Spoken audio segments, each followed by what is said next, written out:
You're listening to the Bromsgrove Standard Podcast because you have impeccable taste. Very well, welcome to this week's Bromsgrove and Droitwich Standard Podcast with me, Tristan Harris. Now we've got Jane Wilkes on this week from Catshill Social Club. Hello. Hello. How are you? Tristan. How's your week thank going? You. Very well, thank you. It's lovely. Now, Catshill Social Club, obviously most people in Catshill will probably know where it is, but just for anybody else, tell us whereabouts it is in Catshill. It's actually quite in the middle of the Catshill village. It's not far from one of the schools, Chadgrove. It's across the road. We're set back from the road. It's on Meadow Road. It's you wouldn't probably, when you first come past it, you might not spot it, but if you look over to the right as you pass the school in Chadgrove, it's set back there, and there's a big car park for everybody to park on. Is it the one near the War Memorial? Yes, it is. Because we mention it every year on that, because obviously the parade starts there and goes all the way on Remembrance Sunday. So that's good. And that, obviously, Remembrance Sunday is a great example of the community you've got in Catshill. It is. It is very well supported, and I think this year as well, we're having a remembrance after the Remembrance Parade and the Sunday meeting there at the club, because they meet at the club.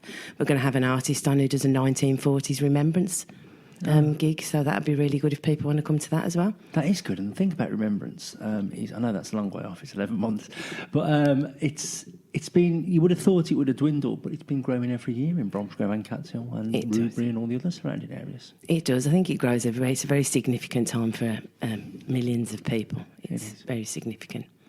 So tell us a bit about the social club and how long's it been there? Social club's been there since 1901. So it's been there quite a long time. It originally, obviously, was a working men's club, and that's developed over time. It's very well supported by a lot of local people and people further out from Catshill. I mean, I myself am from Erdington, so I've moved over to that side and I've gone to the club for the last 9 years. So you do get a lot of varied people from there. It's committee run, so that's a bonus, because you've got a lot of people putting in good things together, and we're very good supportive of each other. There's a lot of people that have been at the club for years, since they were little children, have always attended the club, and it's a family friendly club. We love having families in the club. We're very welcoming to that, and it's warm and friendly, and we just want to try and get people to come along to a club that's been there for a long time in a big centre of the community. So how much is there an annual membership fee? Is that how it works? Or there is. When you first join, it's £20. Yeah. And then for the subsequent years after that, it's £15. Is it CIU affiliated? It's kind of like other clubs you can go. Probably not then. It's just that, because the one I go to the Wheelie Castle Working Men's Club, and it's like CIU affiliated. So you get a little card that you can buy. It's extra, and then you can just go to different CIU clubs. It's probably not in the clubs in Union section. But so £20 a year. That's pretty good, really, isn't it? I mean, that's just what £1.50, £1.60, 70 or something a month. So that's fantastic. And how long have you been there? I've been there now for the last 9 years. So I know it's a short time to a lot of people, because a lot of people have been there. Some people have been going 60, 70 years since they were children. So it's, they've supported the club for many, many years. But I've been there 9 years, and I took over as secretary last year. So in April 19, and we've pushed forward, and we're doing a lot of things all the time now. The club's busy. We've got entertainment on all the time. Every Saturday night we've got live entertainment on that people, even if you're non-members, are welcome to come along to. There's a fee on the door. It's not a lot. I think it's £4 to come in, and you see a live artist singing. Sometimes you have bands on, duos, just solos. But we've got something going on all the time. Folk club a couple of times a month. Yeah. Darts teams. I was going to ask you about that. That was my next question. What kind of things have you got down there? You got dartboard down there? You got a pool table? Dartboards, 2 snooker tables, full size. Yeah. Pool table. Plenty of dartboards. There's quite a few around. There's several in our Mick Harris concert room, several in the back room. It's a games room that's also got a bar as well. So there's quite a lot going on all the time. We've got a skittle alley that sometimes people will hire the room, and they'll ask if they can have the skittle alley down and play skittles as well. So that's another thing we do. We do bingo twice a week. Oh, I love bingo. I know, it's great. Do you know isn't what? it? I can't believe I was just talking about that in the office before I came down here because somebody looked at me and went, bingo? And I said, well, if you've ever actually played it, the adrenaline you get if you've only got a couple of numbers to go with your dabba, then it's just incredible, especially if it's like a big cash prize and stuff. I just love bingo. It's brilliant. We do it twice a week, so you're welcome to come. 8 o'clock on Wednesdays and 8:30 on Sundays, yeah. And obviously there is a bingo prize. You can win the lines or the houses, but there's also jackpots that go along for members to win. So it's worth coming along. That's fantastic. So you got that. And darts as well. I mean, darts is one of them games. It's a bit like 10-pin bowling, because 10-pin bowling, you go there and then you think, I must do this again sometime. You have a really good night, and then this is for me personally. There are people who play darts on a regular basis, but I always go, I must play darts again soon, and then I never do. And then like 6 months later, I go, this is such a brilliant game, and I get like a realisation of how great it is. I mean, you can't beat a good game of arrows and a pint and a, dare I say, in Veganuary, a bag of pork scratchings on a night with friends and stuff. So you got a dartboard, snooker table, got dartboards, loads of dartboards, snooker tables, pool table, dominoes. You got any dominoes? They do play dominoes on a Thursday night. I think that's quite a few of the members join, and they have a game of dominoes there. So yeah, there is that facility there for people that want to do dominoes. Yeah. And to be honest, I never understood it, but still. Never understood. No. We just play that. We just play that simple game where you're a kid, where you just, if you got a 1 or a 6 and you put that down, and then if you can't go, you pick one up. I don't know. Yeah. There are loads of games like there is with darts and stuff, because there's like a cricket game, isn't there, where you have the ball and the outer ball as the wickets, and the one team's going to get 10 wickets before the other team's got a certain amount of scores. It's brilliant. There's so much fun you can be had in a social club. We can't underestimate as well, obviously, Catshill Social Club been going since 1901, because it is tough out there at the moment, isn't it, for everybody in the licensing trade to get those customers through the door. It's very difficult. I mean, and I think as well, if you're a family club, it's even better, because then obviously people can bring their children, even Saturday nights. We do occasionally have an adult night, but that's well advertised, so people know that that's just for adults. But we do encourage people to bring their kids into the club, because they're the future of our clubs. For them to sustain and to continue, then we need families to come in. And we don't mind them coming in, we don't mind them running around playing and having a dance with us. We enjoy that, because they're our future of the clubs, and clubs aren't surviving. No. They are struggling. There's been quite a few in the district that have had to close, but luckily we're doing okay. We've had some rough patches, but we are moving forward and we're doing well at the moment. We're getting there. Well, that's how it was with me. My dad took me down to play snooker when I turned 18 and stuff. We used to have a few pints and a game of snooker, a game of darts, and then he's passed away now, but I have to remember in January to renew my membership. I did it last Friday, because they have the one I go to there Friday and Sunday where you can renew your membership. So I did that, and it's just brilliant atmosphere to take down. Do you have live sports on the screens as well, or? We do have some games on if they're on the TV. Yeah, on terrestrial. At the moment, we haven't actually got the Sky Sports in. Yeah, something we had to look at taking out for a while. Yeah, it is expensive. It is very expensive for clubs. Unless, just in case people don't know, you've got the private subscriptions of Sky, but then the ones with the little pint glass in the corner, which are the genuine ones, aren't they? Yeah. Then that can cost licensed premises thousands of pounds a month and stuff, can't it? It can, just yeah. Really it's expensive. Very, very expensive. And then obviously you've got to weigh up whether you're going to get the crowds. Obviously, I suppose if Blues or Villa are playing, you will get the people, and you might get some Man United and Arsenal games and things, and Liverpool. But if there's a couple of Sundays where they're not fashionable teams who are not from this area, then it probably won't pay. No, it doesn't, and that's why we took it out for a while. I mean, we are going to reconsider it at some point, but for now, we did have to not have that. Well, you're lucky this weekend because it's FA Cup weekend, so there will be plenty of football on normal television, as we call it, terrestrial television. So you'll be able to watch, be able to show a few games down there. So tell me a little bit about how you see the club, because I think clubs are important, because they're not just, people do think about them going along and having a pint, and you do food there and stuff as well? No, you don't. So you go there and then you have a pint and then you have a game of darts or snooker and stuff. But people, there's so much more they can be used for, isn't it? Like people could come and have meetings. You got plenty of room if people want to drop in and have a meeting. Yeah, we have. We've got committee room that people use currently for have meetings, but people also can use our concert room. They can hire that and use that for meetings if needs be. It can be used.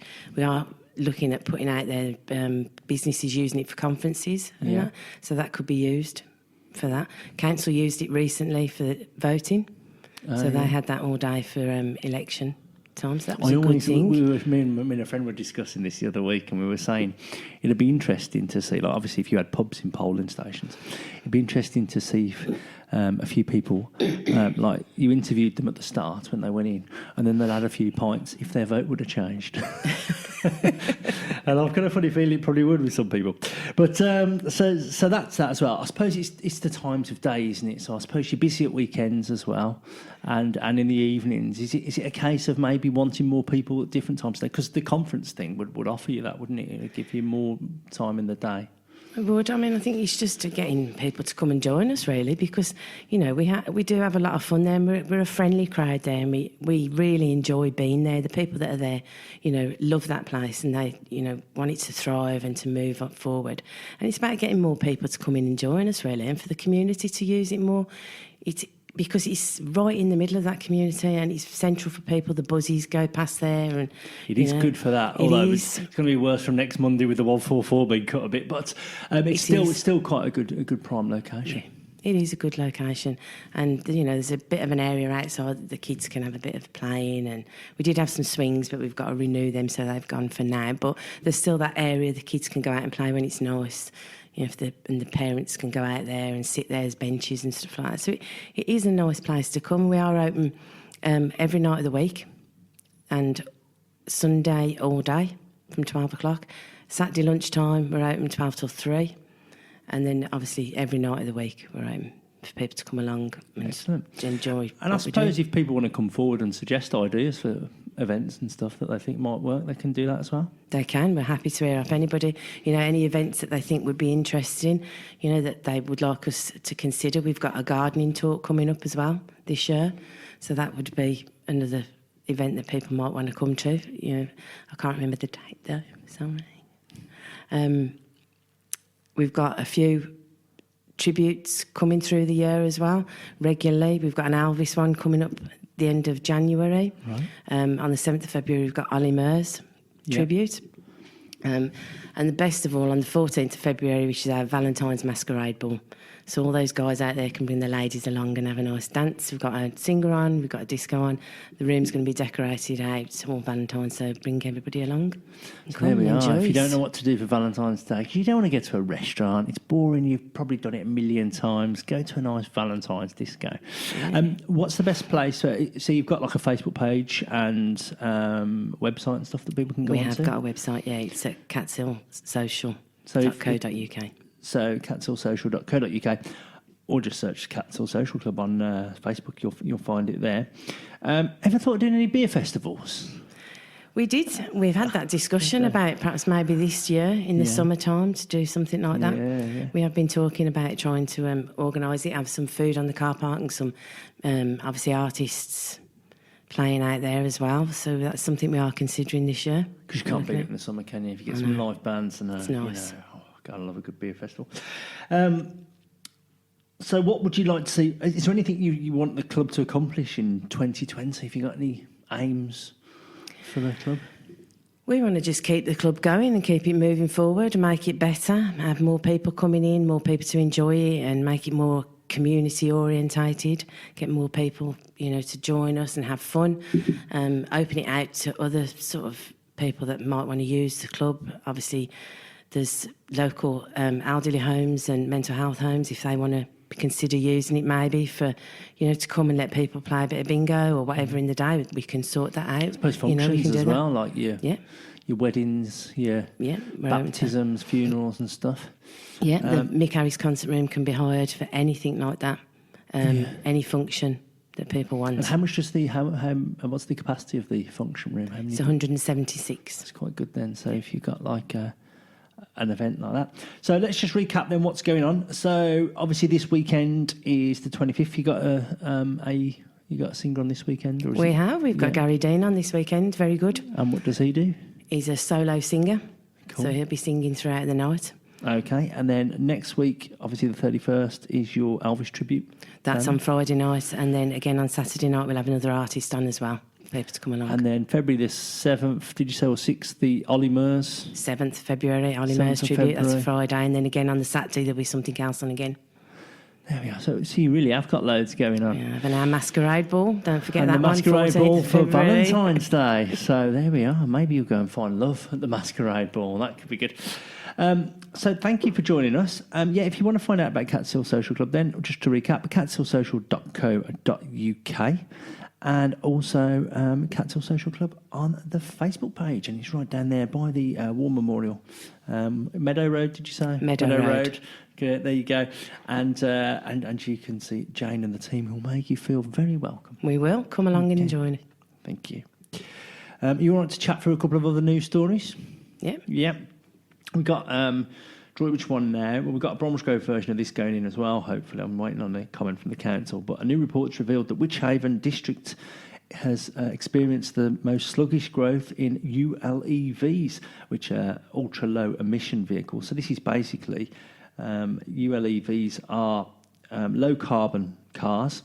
So they're ones that emit less than 75 grams of CO2 per kilometre from the exhaust. Don't ask me. That's just, or just leave the science as it is. That's just what they are, and capable of operating in a zero tailpipe emission zone for a range of at least 10 miles. So it's like your electric cars and also your hybrids and things. So Wychavon has only got a 6.8 increase in the number of vehicles registered in the last 12 months. So they had 474 last year compared to 444 the year before. So it's not much of an increase. The top of the pile, I did see that somewhere. I can't remember where it was. Somewhere like York, I think it was. They have got the top. Bromsgrove's doing all right with electric cars, but they're very expensive, aren't they, electric cars? They're about 30 grand for probably a mid-range electric car. And I just think the government have got to really, address that if they want more people to switch. I think they have, because, I drive a hybrid anyway. Yeah. So it's a lovely car to drive. They are very nice. And it's always that time, when I think, I'm getting a bit low on petrol here, and I can use the electric mode on it, which is great. So that's a thing that I always find really good. But I always think that if it's okay saying let's all go to electric cars, but where's everybody going to plug their cars into charge overnight? And that's all right. Because apparently, if you want to do it in your house, somebody was telling me that you've got to have your electrics. Because my fuse box, my house was built in the 50s, and I don't think it's been rewired since then. So they have to have a point on. So I'd probably have to have my whole house rewired, which is on top of a 30 grand car, and all that. And I know it will save me in the long run, and it will save the planet. But at the moment, I'm not in a financial position, as I expect most people aren't, I've only got 25k on the mortgage, so if I'm buying a 30 grand car, would be more than my mortgage is left. I think that's right. People can't afford, to buy a car outright like that. It's a lot of money, isn't it? People can't do that now. No, and even paying off monthly, that'd put a big wedge on your already troubled finances. It would, yeah. The guy I spoke to in Bromsgrove, I learnt more in 5 minutes about electric cars. He was Bromsgrove's first electric car taxi driver. And he explained it all brilliantly. And it paid for him, obviously, because he was spending £7 grand on fuel a year, and that went down to £700 in electricity. So that was fantastic. And he's when he had it serviced, he was saying the service rate is a £90 flat fee. So, and obviously you haven't got all the particles going through the engines and stuff. So it's not probably as polluted. So you probably don't need things changing as often, apart from the tyres, obviously. But he was all in favour. But I just, I think the government have got to address. They've got to bring the price down. They've got to do that. In response, we should say, for Wychavon, the council leader Bradley Thomas has said the figures should be treated cautiously, as although the percentage increase was small, the number of ULEVs in Wychavon was larger than some areas being praised for having the fastest growth. So what he's saying is there was already 444 done in 2018, so 474. Although only 30 more cars were bought that year, a lot of people had already got them who were going to get them. So there will be some areas who had like 152 before and have gone up to 300, and they'll have a 50% rise. So we can see what he's saying there. And he says, what we can say with confidence is we're seeing growth in the number of ULEVs on Wychavens roads. Ultimately, the decision on whether to not or invest in one will be down to the individual based on factors such as price and any national incentive schemes coming forward, and that will be down to the car industry and the government to decide. So, yeah, we can see what he says there. So, electric cars, if you want to find out, I'm sure your local garage will talk you through. I think they're all doing it now, aren't they? Especially if they've got a markup of 30 grand, because that'll be quite nice for the the bonus on the for the seller. A busy crossing in Bromsgrove is set for an upgrade to offer safer and more convenient access for pedestrians. The crossing at Worcester Road and Hanover Street set to be upgraded to a puffin crossing. I'll tell you what, I meant to do one of these features, actually. I haven't done it. I'll have to get back in touch with them. Because there's like pelican crossings, puffin crossings, toucan crossings. I think a toucan one's got bike thing as well. Some have got the white thing, and others have got. So there's all these different crossings, and you'd be amazed at how many there is. There's like all these, because people just think everyone's a pelican crossing, don't they? But there's all different. Zebra crossing as well. Yeah, of course, a zebra crossing. So they're all named after animals.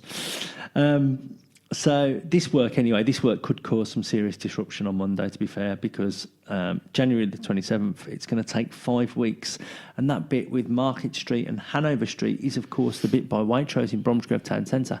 When you think about how much traffic is going to be using that in the mornings to get to Birmingham or going the other way to Worcester, that is going to be bad. So just be aware of that. You might want to plan your journey accordingly.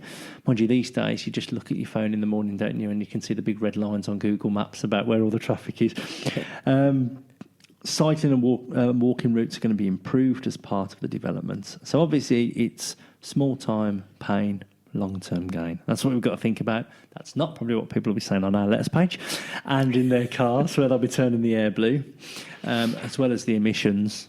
So that's just be aware of that. Next Monday, 5 weeks, that junction is going to be worked on. And we always like to end on a nice good note with regard to the news section, a nice quirky one. And I will say as well, I think this story broke. Not this story, but the one before. If you want a big story last week, that obviously we'd done the podcast before we went to press. The main story in Bromsgrove was about the 61 homes going to be built on the former Burcott Lane Council House, which has been derelict for 5 years. So if you want more on that, it was on the front page of last week's paper, and it was on our website as well, so you can find out all about that. That was probably one of the biggest talked about stories, but I'm hoping this one will be quite talked about as well. This is my and finally of the week. This guy called us. He was a Bromsgrove-born screenwriter. Obviously, he wasn't a screenwriter when he was born. He grew into that role. But he was a Bromsgrove-born man who became a screenwriter, and he's since moved to Scotland. But he's got a lot of friends back in Bromsgrove. So we contacted your good old Bromsgrove Standard, because he said, I know you do some good appeals.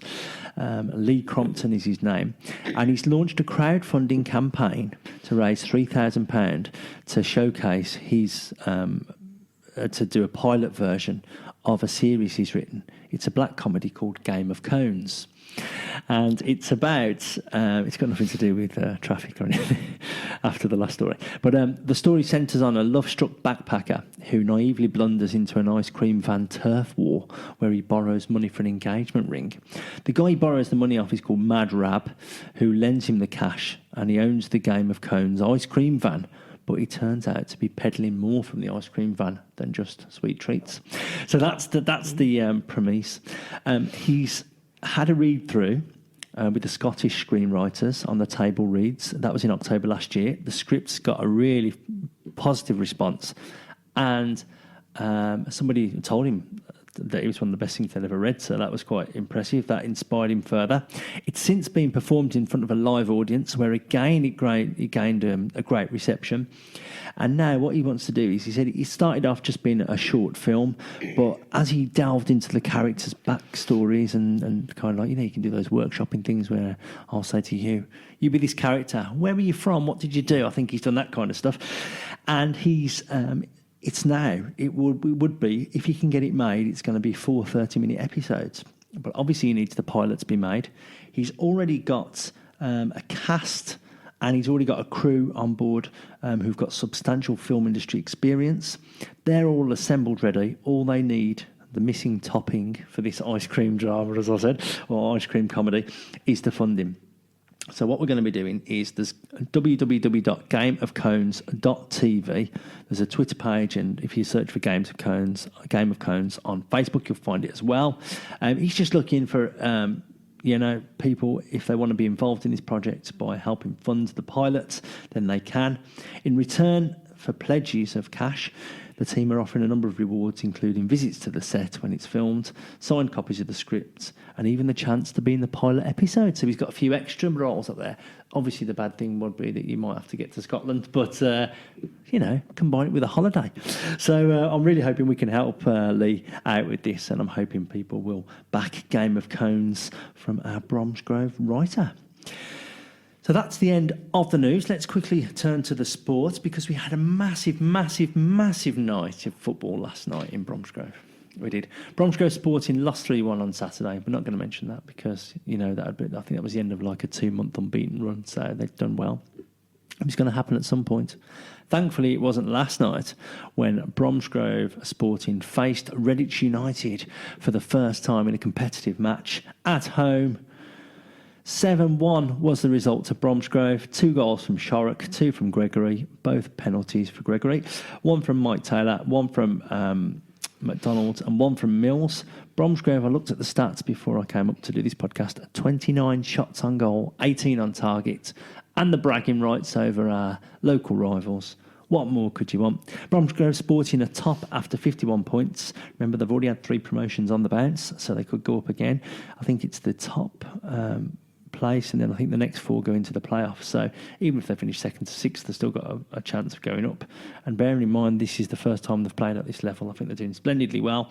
The only drawback is Tamworth in 2nd, who Bromsgrove beat the week before last, are on 47 points, but they've got 4 games in hand, so they're 4 points off, but they've got to win those games. And one of the games for Tamworth is against Peterborough Sports, who are in 3rd.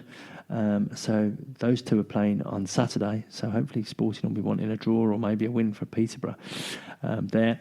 Bromsgrove Sporting, they're playing 5th place, so all the top lot are playing this weekend. Bromsgrove have got Colville Town Saturday at the Victoria Ground.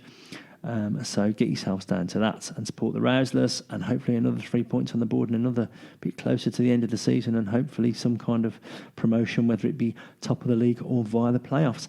Droitwich Spa, they had a match called off last Saturday. It's getting a bit worrying for Droitwich because they had the Tuesday before that, they were winning. I think they were winning 2-0. And there was a floodlight failure, and that game was abandoned. They hardly played in December because of waterlogged pitches, because this time of year it's really hard at that level. Obviously, with your Premier League clubs, they've got undersoil heating and all that, and groundsmen to put their forks in the ground and get all the drainage systems and all that, but you don't have that at this level. So Droitwich Spa had the match called off on Saturday on top of the abandonments. They've dropped to 2nd. Wellington Amateurs, who were 2nd, won, and they've gone above them, but they're only 1 point above, and Droitwich have 3 games in hand, and better than that, Droitwich are playing Wellington Amateurs on Saturday away. So if they were to win that, they would be 2 points clear and still have 3 games in hand. So good luck to the Saltmen and the Rouslers this weekend. If you go into any football matches, enjoy. Right now, we've done the news, we've done the sport. Thanks again to Jane for coming. Have you had a good time? I have really enjoyed it. Thank you very much. You said you've got a few people waiting to listen to this. We have, yeah. It's quite a few people waiting to hear what I say and, see whether I make an idiot of myself, I suppose. So no pressure. But I think you've done all right. I don't think you have done anything wrong. I think the biggest pressure's off my son to make sure it's all right. Yeah. That was the last thing he said to me. Come on, Mum, make sure you do it properly. Well, there you go. And we've given him a mention. What's your son's name? He's Ryan. Big high shout out to Ryan there from everyone at the Bromsgrove Standard and Catshill Social Club. Claire can edit stuff. If people make a mistake on this podcast, so don't worry if you do come on and make a mistake. But I don't think you'll need to, Claire, on this one. It's been perfect. So there we are. That's so lovely. well done Thank you to very Jane. much. Thanks for joining us. Thank and you. Definitely come back in the future and let us know of any big events coming on. Oh, I'd love to do that. That'd Thank be you. good. Excellent. So little mention of Claire there. She's up next now with the entertainments, telling you what's going on in Bromsgrove, Droitwich and Rubery. For all the things to do and see this week, it's Claire Bullivant with this week's What's On Guide. Thanks, Tristan. Yes, I'm back with some of the best things to do this weekend in our local area. For the full listings, do check out this week's paper or our website, because it's all on there too. But my top picks for this weekend include We Three Kings of Rock and Roll happening at the Palace Theatre in Redditch on Saturday night. That's Saturday the 25th of January, in case you're listening to this at some time in the future. This is going to be a 2-hour uplifting rock and roll show to wipe away those January blues. Mark Robinson, with his Stratocaster guitar, authentic attire and horn-rimmed glasses, is Buddy Holly, and you will hear all the hits from Heartbeat, Peggy Sue and True Love Ways. Darren Page, an exciting talent with vocals that are second to none, is Roy Orbison for the night, a true likeness and range that will match the man himself. Songs will include I Drove All Night, In Dreams, and of course my favourite, Pretty Woman. And Paul Malloy will celebrate the music of the true king of rock and roll, Elvis Presley. Don't Be Cruel, Teddy Bear, Shake, Rattle and Roll, to name but a few. It's going to be an evening not to be missed. Will rock and roll ever die? That'll be the day. 7:30 p.m. It's going to be amazing. It's also going to be amazing over at the Artrix in Bromsgrove on Saturday evening with the Rat Pack back in town. And this time they are bringing their special guest, Charlie Toulan, and she plays Marilyn Monroe. She's truly incredible, and she just won a big award being the most realistic Marilyn Monroe in the UK, apparently. And these guys also are the official UK #1 tribute show as voted by the Agents Association of Great Britain for 3 successive years now. So you know they're going to be good. And they come direct from London's Leicester Square Theatre, where they've been performing. Do you remember David Alessi from Lovejoy and Inspector Allen? Well, he stars as Frank Sinatra. Paul Drakeley is Dean Martin, and they're joined by a former EastEnders star and Central Television's Mr. Weather. You know him as Des Coleman. He's amazing. Well, he's going to be Sammy Davis Jr. on the evening. Together, they amaze audiences with their recreation of the music of Sinatra, Martin and Davis in this fabulous show, which brings the style and excitement of the Las Vegas heyday to vivid life. It includes all the great hits, My Way, Mr. Bojangles, New York, New York, and more. Come Fly With Me. Oh my goodness, I wish I was there now. Get your tickets quick from the Artrix. They're flying off the shelves, apparently. And so, 7:30, starting there on Saturday evening in Bromsgrove. On Sunday, the 26th, it's Holocaust Memorial Day, and that's all going to be happening down at Redditch Town Hall, marking the 75th anniversary of the liberation of Auschwitz. There's going to be a procession to the Holocaust marker for lighting of the candle, and a fascinating and fantastic talk from a Holocaust survivor. Her name is Mindu Homik, and she was liberated when she was 12 years old. It's an incredible story, and it's really poignant to actually be able to have somebody there talking about that whole period. It all starts at 9 a.m. Try and go along. Take the kids along. It's going to be a really educational and special morning. You can find out more about the Holocaust Memorial Day itself on their website, which is hmd.org.uk. And also, have you noticed the lights are getting slightly longer? It's getting lighter slightly earlier. Spring is just around the corner, and that means it's the start of wedding season. And over the next few months, we seem to have a plethora of wedding fairs happening all over Worcestershire. I'll keep bringing you up to date with them all, but 2 really good ones starting this weekend. There's a wedding fair at the Abbey Hotel, Hither Green Lane in Redditch, 11 a.m. until 3 p.m. And there's also a wedding open day at the Old Rectory House in Ipsley Lane, Redditch, 11 a.m. until 4 p.m. All the details are in this week's paper, and these events are great to go to if you're getting married, of course. Maybe you just want ideas, or maybe to meet some of the local suppliers we have here in Worcestershire. You really do get some incredible ideas, so pop along. They're always free, and sometimes you also get a glass of fizz and sometimes a goodie bag for free too. Always very useful, and you can have a good time at a wedding fair as well, trust me. As I say, loads more events going on this weekend, so do check out the paper or our website. And remember, if you have an event going on, let me know so I can let everyone know. You can message me on social media. You can email our editor, email me directly, claire.bullivant@bullivantmedia.com, and have a lovely weekend. Back to you in the studio. Thanks, Claire. Loads going on across our areas again this week, so make sure, I know it's dry January and veganuary and all that, but please get to these events and support them. You don't have to drink, you can have a Diet Pepsi. You can reconvene on February the 1st if you want to do that. That's only a week away. Thanks, Claire. As I said, thank you again to Jane for coming in from Catshill Social Club. Remember, there's a few events going on down there. You can go to catshillsocial.co.uk or search for Catshill Social Club on Facebook. Find out. They've got Elvis impersonator coming in. There's Ollie Murs tribute act. And you've also got the Valentine's Masquerade Ball, which sounds like a lot of fun. So get yourself down to there as well. Good luck to all our football teams again. And remember, if you're not following us already on Facebook, Twitter or Instagram, please do so, because that's where a lot of the conversation is happening. We've got the Bromsgrove Standard and Droitwich Standard. Remember, the website's bromsgrovestandard.co.uk, droitwichstandard.co.uk. You can get daily news updates and they'll go to your news feeds as well. You can also email us. If you want to get in touch with us, if you think you've got something that you'd love to hear on this podcast, love to be featured in the paper or on the website, please do so, because we want to pack these papers, pack these podcasts, and pack the website with as much as we can for the good people of Bromsgrove, Droitwich, Catshill, Rubery, all the surrounding areas, and South Birmingham to enjoy. We'll be back at the same time next week. All that's left to say is have a good few days, and we'll reconvene next time.